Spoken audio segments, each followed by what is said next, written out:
I have three classes today. In the first one, this one, I have a 7-minute speech to give. In my second class, I have the second stage of my final architecture project for this quarter due. And in my last class, I have a calc midterm. With all of these things, where do you think my mind has been for the last hour? Well, it hasn't been on homework. It hasn't been on studying for a midterm, and it hasn't been on the project due. For the last half hour, I've been pretty occupied with when in my schedule I have time for a nap, and where is the closest place I can buy coffee. The reason for this is I have 8 a.m. classes 4 days a week.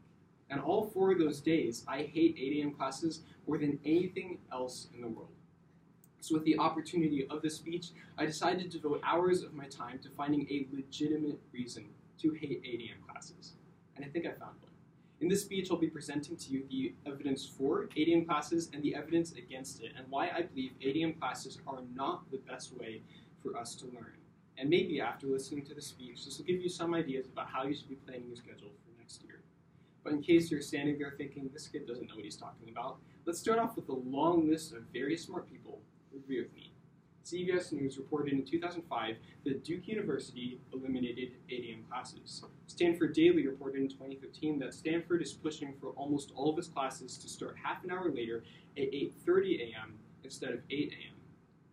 Lake Superior State University followed the example of these 2 schools and also decided to eliminate all 8 a.m. classes from their schedule. And instead of just pushing it half an hour forward, they actually pushed it a full hour forward, so all their classes now start at 9 a.m. at the earliest. And this isn't the whole state of California we're talking about, but rather California's government, who passed SB 328, which forces middle schools to start half an hour later at 8:30 a.m. And that came from CNBC. And the reason why all of these people decided to make a change is pretty simple. Sleep has a huge impact on our learning, a very, very big impact. Shelley Hirschner is the director of Collegiate Sleep Disorders Clinic at the University of Michigan, and she decided to do a little experiment. She took 2 groups of students, and each group of students had to memorize a list of words. There was one difference between the 2 groups. One group, beforehand, had taken a 10-minute nap. That group, who took the 10-minute nap, can memorize 11% more than the other group of students. I don't know if 11% sounds significant to you, but in the context of school, that's a full letter grade, which is pretty huge. The reason why the nap mattered so much, that 10-minute nap, is because the majority of college students are sleep deprived. Both groups of students going into that experiment were not getting enough sleep beforehand.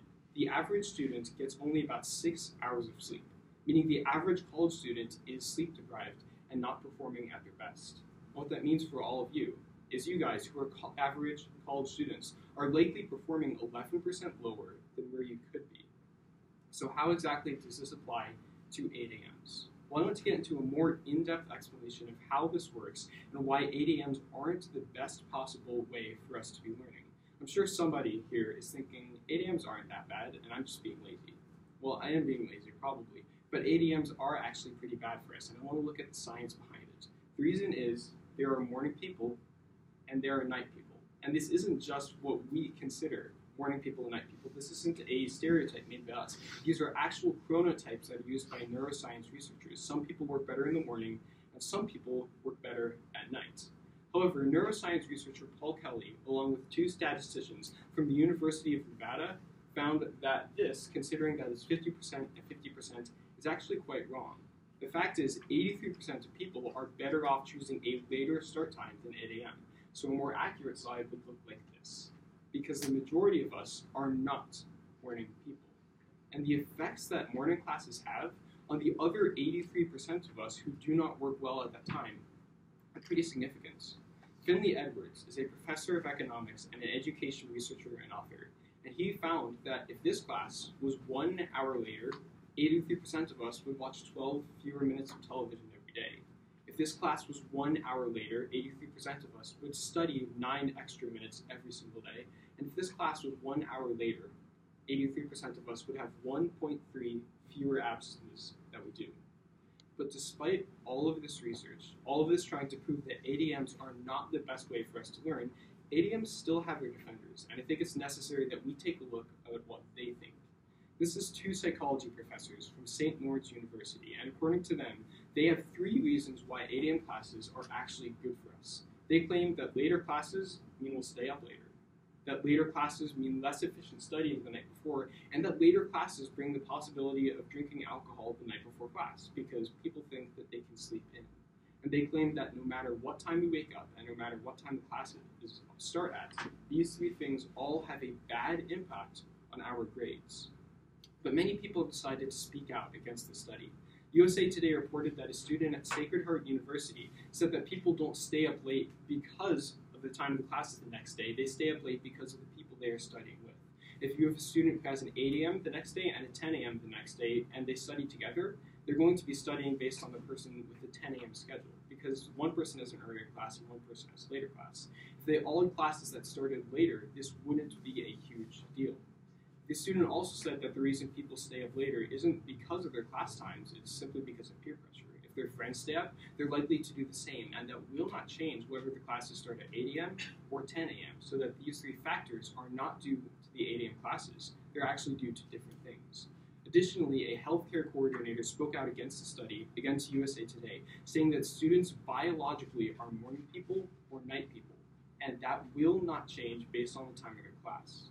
What this means is, even though I have an 8 a.m. class today, I could do everything perfectly last night. I could go to bed at 7 p.m., I could do all my homework very, very fast, I could stay away from alcohol and anything else that would inhibit my performance in this class, and I still wouldn't learn as much when I come here, because I'm not a morning person.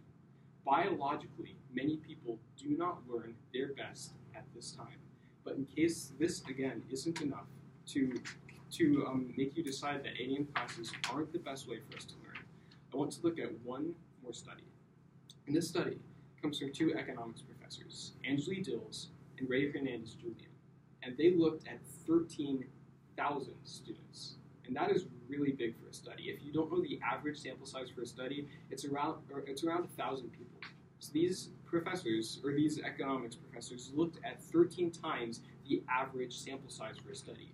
And what they found is that higher grades come in later classes, and that earlier classes have the worst average performance, no matter what those classes are, because the times affect the students. The earlier classes aren't good for the majority of students, and so it pulls down the average grades of those classes as compared to later classes. But the unfortunate thing is you probably can't change Cal Poly's mind on whether or not we'll have 8 a.m. classes.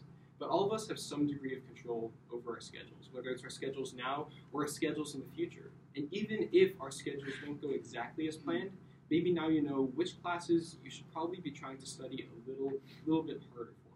I know that in the future I'm likely going to spend more time practicing these speeches because I know I'm not at my best at 8 a.m. and I need to work a little extra just to get there. But even if you don't change the amount of your work, even if you don't change your schedule, if you change absolutely nothing, after listening to the speech, you have one more reason to hate 8 a.m. classes.